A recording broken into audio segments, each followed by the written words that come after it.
мотоцикл из гаража вывез и поехал. Как говорят, нас новосибирских гонщиков называют равнинные гонщики. Ну, раз с 50 ты думаешь, да нафиг это все надо домой ехать и все. Настолько я устал тогда, я вообще не понимал, зачем нужны эти соревнования и кто вообще это придумал. Мотоциклы там постоянно падают, в деревья врезаются, падают с горы вот так вот через руль, там всяко разное. Но я тогда в середине сентября поучаствовал в соревновании, я просто поставил мотоцикл и даже смотреть на него не хотел.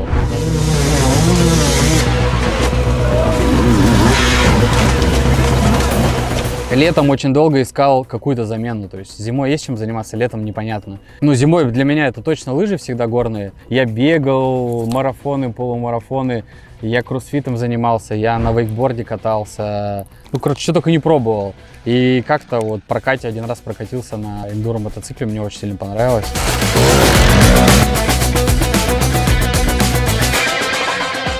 В последнее время почему стало популярным? Потому что появилась китайская техника. Мотоциклы европейские, ну, довольно-таки дорого стоят, и получается, что не очень доступный спорт, вот если брать только европейскую технику. А появились китайские мотоциклы на рынке, которые стоят там 150-200 тысяч рублей. Все начали покупать их, покупать детям, покупать себе. Я также начал пробовать на китайском мотоцикле за 150 тысяч рублей. Я поездил чуть, мне понравилось. Я купил себе получше чуть мотоцикл. Я поучаствовал в гонке на китайском мотоцикле. Случайным образом, можно сказать, занял 2-е место. Меня это так сильно так впечатлило, воодушевило, что я сразу купил себе хороший мотоцикл и поставил цель, вот, что в следующем сезоне в этом буду участвовать в каждом этапе чемпионата Сибири. Поучаствовал во всех этапах, занял вот 3-е место.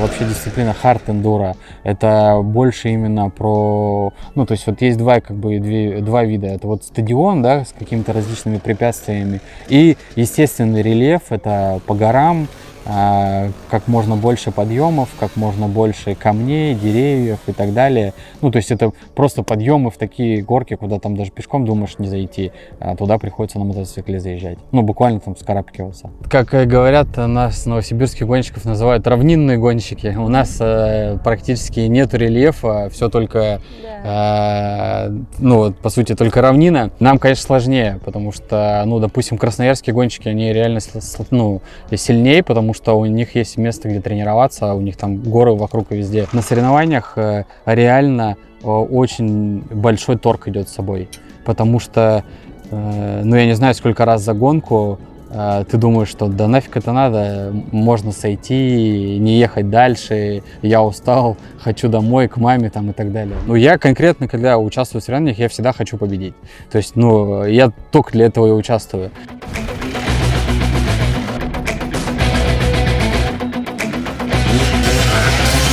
И физическая подготовка, конечно, очень много играет, потому что, очень хорошей техники у нас ни у кого нету, потому что мы любители. Насколько ты подготовлен физически, насколько ты вынослив, насколько ты можешь ехать лучше. В правилах прописано, что помогать друг другу, то есть нельзя, чтобы помогали, допустим, зрители, но друг другу помогать можно. Бывает так, что подъемы такие, что в одного ты никак вообще не можешь заехать. Кооперируются люди, по 2-3 человека друг другу помогают. Сначала одного вытащили, потом второго вытащили, потом третьего, и дальше все вместе поехали. Тот, кто едет лучше, он все равно уедет в любом случае. Наверное, самое такое страшное на соревнованиях, что может быть, это когда ты едешь очень долго где-то там в горах, в лесу, у тебя ломается мотоцикл, и тебе надо как-то оттуда выбираться. То есть бывает такое, что люди, вот были последние соревнования на Алтае, был парень из Новосибирска, мотоцикл которого вытащили только через 2 дня.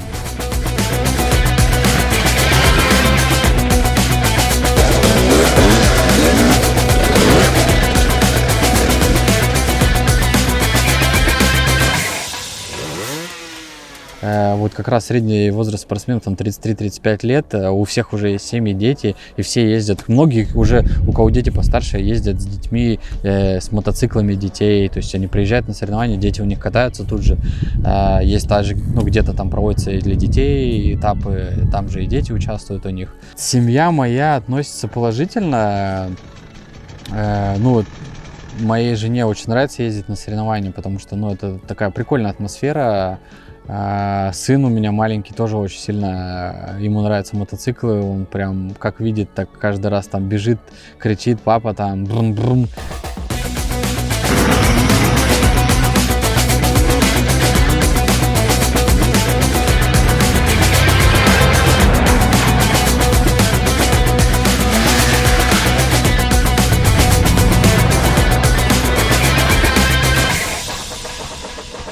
У меня есть мечта вот в Новосибирской области сделать место такое, чтобы можно было здесь у нас проводить соревнования, потому что у нас есть, в принципе, в Новосибирской области, ну вот в Маслянинском районе, там где горнолыжная гора Юрманка, там можно сделать, проложить трассу, и в принципе там, ну, рельеф неплохой, то есть, ну, я думаю о том, что можно было бы там гонку хорошую провести. На все соревнования, которые мы приезжаем, мне кажется, новосибирская делегация больше всех, потому что у нас реально много очень. У нас нет этапа. Хотелось бы сделать. В меньшей степени нужно финансирование, как больше поддержка властей, потому что пока как-то власти не очень признают этот вид спорта. И, ну, тут нужно согласование, проведение там, и так далее. И пока вот в этом есть сложности.